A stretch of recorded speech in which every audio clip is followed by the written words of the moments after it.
Again, these are the basic, some of the basic things that I covered are some of the most common mistakes that we all make and that we all have made. I think we all have to kill fish. Fish will die. They have their natural life cycle. As a matter of fact, today on this tank before, there's one fish in there that I need to take out. One of the Odessa barb died. They get sick like we do. They die. They have their normal life cycle. This Odessa barb, they've been there for at least a year. And they have the normal life cycle. Sometimes they get sick. This one's a little fat looking. Maybe it has some internal disease. There's a number of diseases that I'm not covering yet. I will cover that at a point later. But they will die for whatever reason. Sometimes it's funny with fish is that they're looking fine now. The next minute they die. You don't know why. Now it's what's the reason for death? You can take and do an autopsy on a fish, which will be expensive. Nobody would do that in general, but there are fish biologists that actually would look for a reason for the fish die. But generally, most hobbyists, we don't do that. We just know that we're going to lose fish at times. I've lost a lot of fish over time, sometimes very painful, very costly, and either for mistake or disease things that we will, unfortunately go through. But fishes will die normally, but there are things that we can do to keep them healthy and prevent death. Okay, all these topics are going to take a little bit of time to cover, so I'll probably break them up into 2 or 3 parts so the video doesn't come excessively long. But these are common things that your fish will die, but I will cover them, cover some of the basic ones. There are obviously other reasons, but these are the most basic things.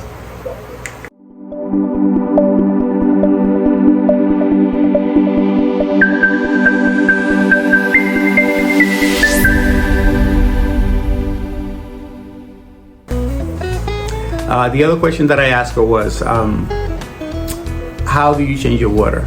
And she said, we take all the fish out, we put them in a bucket, which you should not do. Then I take take all the stones out, I wash them. So I think we all have done this at some point. When I was 15 and I had a 20-gallon tank, a 20-gallon long, I used to take the fish, put them in a bucket, take all the rocks, take them to the bathtub, wash everything out. And then I add 100% new water. Of course, this will kill the fish because you have high chlorine levels. Of course, you're only gonna change 20, 30%. I change 80% of my fish. Discus tanks, all of them, I have no issues with 80%, they do well. But you gotta know your fish. If you find that you change 50% and they don't look too happy after, change only 25, 30%, but do it at least once a week. More often depending on your bio load, how much fish you have, and always check your water levels. If you find that one of your parameters is off, you may want to change your water, but make sure that when you do change your water, you add a dechlorinator to the water. Glass, while you're changing your water, you can clean your glass. My glass, I have not cleaned the glass, to be honest, over a month. There's little to no algae. And if your fish remains clean and you have good maintenance, sometimes you don't have to do a lot of work. But the water changes are very important, and using a dechlorinator when you do. Removing your substrate and washing it, as I've heard many people tell me so far. Removing your substrate from the water and washing it outside, you're washing it with chlorinated water. It will kill your beneficial bacteria that adheres to the substrate. You should not do that. To clean the substrate, you can gravel back, which I will get into another video about water changes. So you gravel back depending on your fish load. My tanks, I generally would do once a month, every 2 months, depending on the tank. So then remove stuff that doesn't get in any mulment, stuff that builds up at the bottom. You use a gravel vacuum and you will remove the stuff as you remove the water at the same time. But you should not disturb and remove your gravel to clean it because you're causing harm and disturbing the beneficial bacteria. Fish from the store, what did you do? Did you acclimate them? And she looks at me, what is that? I said, well, once you get a fish, remember, it's coming from some water system somewhere else. We don't know what the water conditions were wherever you got the fish from. If you get fish shipped to you, they've been 24 hours, sometimes 48 hours in the tank. There's maybe an ammonia buildup in there. So if you take them and just take them into your tank water that may have perfect condition, let's say no ammonia level, so you're suddenly going from, you're shocking their system, going from maybe high ammonia from transport and putting them into fresh water. That sudden change can affect them. So, and also there's a temperature difference between wherever your temperature was. If you took wherever the fish temperature was, so if you transported your fish from a fish store, maybe it's winter, by the time it gets to your house, the temperature has dropped a little bit.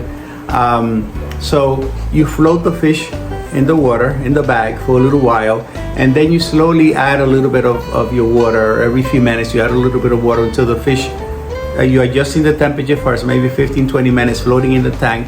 Then you slowly acclimate and add water to your tank, so you bring that water level close to your tank water. Don't take that water that the fish came in, just dump the water and take the fish and put it in your tank. I'm saying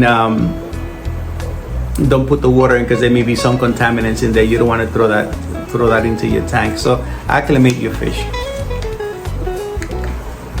Okay, another point, do you test your water? I said, test my water for what? I said, well, very important. She said, how do you test your water? I said, very important. Fish produce waste, ammonia waste.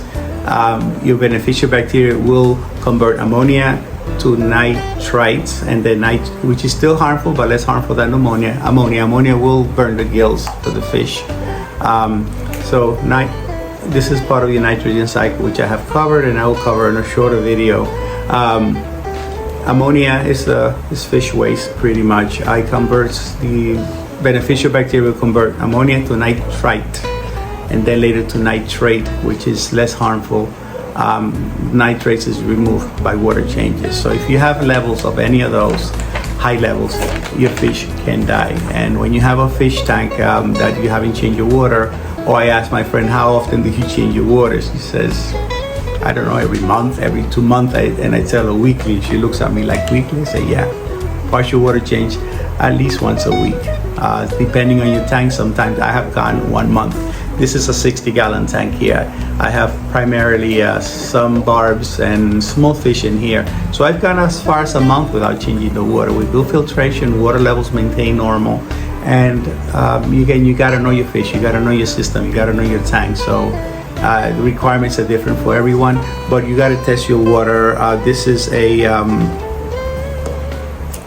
test kit that I use, and it's very common. It's made by API. It tests for ammonia, it tests for pH also. I do not chase numbers, I do not chase pH. So the water in my area is about 7 to 7.2 pH. I do not adjust for pH. I think it's more problem trying to chase a number other than having just a consistent thing of whatever your water is. It will test for nitrates, ammonia, and also for nitrite. Okay, the instructions will certainly be there. I'll cover water testing at another time, but there is a chart that comes with it that tells you what the appropriate level should be. High levels of any of these is not good for your fish, so you got to water test. If you see something wrong, the fish are behaving weird, the first thing is you have to check the water. That's very basic if you want to keep fish seriously. If you decide that you wanna, there is a way. I've done it. It's done throughout. When you get a tank, and remember, there's no bacteria in your tank. The system is not established. It's not cycled. But for whatever reason, there are times that we have to add fish right away to a new tank, or something happens where you need to add more fish. Let's say for a tank. And now think of this: if you have 2 fish in the tank, now the fish has stabilized itself. The bacteria in the tank is managing the waste for 2 fish. But now you suddenly add 5 more fish into the tank. Now the bacteria are not adjusted to that high waste level, to that ammonia levels, waste product level. So now they have to multiply to adjust to the new load. So these are times when you have to add additional beneficial bacteria. So when you're adding fish, don't add too many fish at one time because the bacteria, the system cannot handle that much waste product. So you add fish slowly, make sure that your ammonia levels remain good because they can handle that, then you can add more fish accordingly. If you have to you haven't established a tank, or when you first establish a tank, this again is a product by Seachem. There are other products, again, I'm not sponsored by any company. There are other products in the market by other bankers that do the same thing. This one is actually, Stability is made by Seachem. I've used in the past Dr. Tim's bacteria when I'm first cycling a tank. You can learn about him, you can look on his videos too, how the system works. But it's bacterial in a bottle. This, you can follow the instructions for Stability. I'm not going to go over that now. But if you add new fish, every time you do a water change, since you're adding fresh water, you always add a little bit of Stability, and you're gonna add Prime as the chlorinator. Every time you do a water change, you can add a little bit to maintain your levels of bacteria there. If you add a fish, remember you're now adding on your load, so you may just check your water daily. You can. To see where your ammonia levels remain. If they remain okay, then you know that your bacterial level is handling that, it is handling the new load. If you buy new fish, new tank, you can start by adding Stability and adding Prime. I would usually check Prime. Once you add, one of the things about Prime is that it will bind ammonia. When you test for it, it's going to show ammonia positive in the thing, but it's in another form that is not toxic. So it will remain active for 48 hours. So in 48 hours again, you can add Prime again. This is during the initial, if you're not cycling the tank until the bacteria establish themselves, you're going to have ammonia in the tank. But if you add Prime or Safe, it's going to be in a form, it'll test positive for the compound, but it's not the ammonia. It's a different ammonia compound, not the ammonia that is harmful to the fish. So for 48 hours, you're good, okay? So, but you have to test your water. Okay, another point was important. I said, she told me that her tank was 6 months at this point. Cycling your tank, I spoke about that on another video, but I will talk about it again, and I will do a shorter video. It was one of my first videos I did. Cycling your tank is a process of allowing your tank and in your beneficial bacteria to establish themselves. There's different ways of cycling a tank. Fish in cycle, which basically you're sacrificing fish so they can produce fish. Some of them will die in the process. I did fish recycling.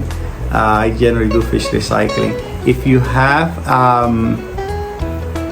either another tank or a friend that can give you some filter media that has already established bacteria, that the tank is kind of instant cycle there because you already have bacteria that is established. But if you don't do that, it usually takes anywhere from about 4 weeks to 6 weeks to completely cycle a tank. And how do you cycle a tank? There's different ways. I can speak about that in another term, I already have. But you test your water, and when you see that you're going to have ammonia, you can add an outside source of ammonia. You can add fish in there. You can add food, which is kind of phantom feeding. You're feeding fish that are not there, so ammonia gets produced as the food decomposes, right? And then the bacteria have an opportunity. The ammonia is food for the beneficial bacteria, so they'll convert the waste products to nitrites, and then you're going to see in your testing that when you have first ammonia, then now you have nitrites, you know that your bacteria are beginning to work. Then once your nitrites get converted to nitrates, then you know that the second set of bacteria that will convert, that they're doing their job. So you're going to get to a point that you're going to have no ammonia, no nitrites, and eventually no nitrates. You may still have a little bit of nitrates, but water changes is what takes care of your nitrates. So that is cycling a tank. Some people, you get a new fish tank and immediately you want to add fish to your tank. So you got a fish tank, you want fish, you want to put fish right away. So first is you have to educate yourself. Know the fish that you're adding, learn a little bit about your fish, okay? And allow the tank to, I know we get impatient, I got impatient, everybody gets impatient. There's a way of adding fish to your tank right away. And I will tell you a little bit in the next segment.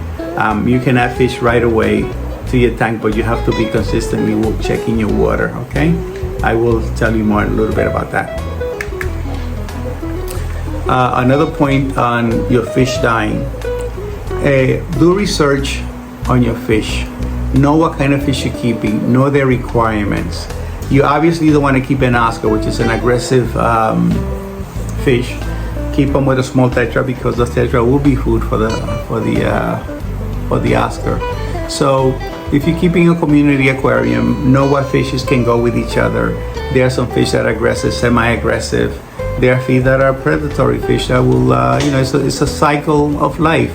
The big fish will eat small fish. And that is something that it's a normal thing of life. We depend on animal food to survive, and so those fish. So know your fish, know the requirement. You're not going to put, let's say, an African cichlid that requires a high pH level with a discus that generally likes a lower pH of 6.5, 7, neutral water, because those requirements are different. You cannot mix fish together that don't have compatible requirements. So know your fish, do research on your fish first, find out about them, read about them. There's tons of information in the internet. Anything that you want to know, you can basically find it, okay? So research on your fish and know what fish you can keep together. Another thing, why your fishes can die, where do you have your tank? Okay, one of my wife's parents from our daughter's school, it's funny that the more people you talk to, the more frequent mistakes, such as all the ones that I've spoken about.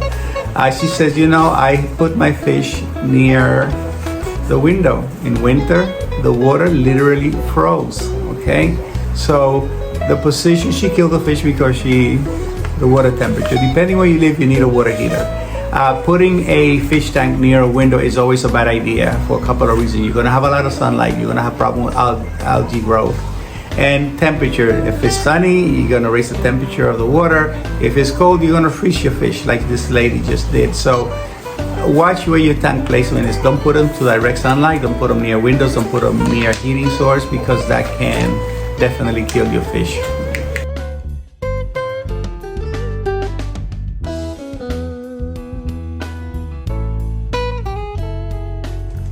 The problems discussed in this part 1 and 2 of these 2 videos are obviously not the only things that can harm or kill your fish. I was just speaking with one of my cousins that called me and was just telling me about a few fishes that died. All his spouse's fishes died over a couple of days. They didn't have a water heater. It was cold, and they put a water heater in, and then basically all the fish that night died. So whether it was an overheating problem, I don't know, but these are by far the most common things that people complain about. It's a common thing. Every time you speak with people, it's the same issues and all mistakes that we all make. So hopefully this was useful to you. Please subscribe to the channel if you haven't done so. Many of you watch the channel but do not subscribe. Please share the videos, and hit your notification bell so you can get the next videos.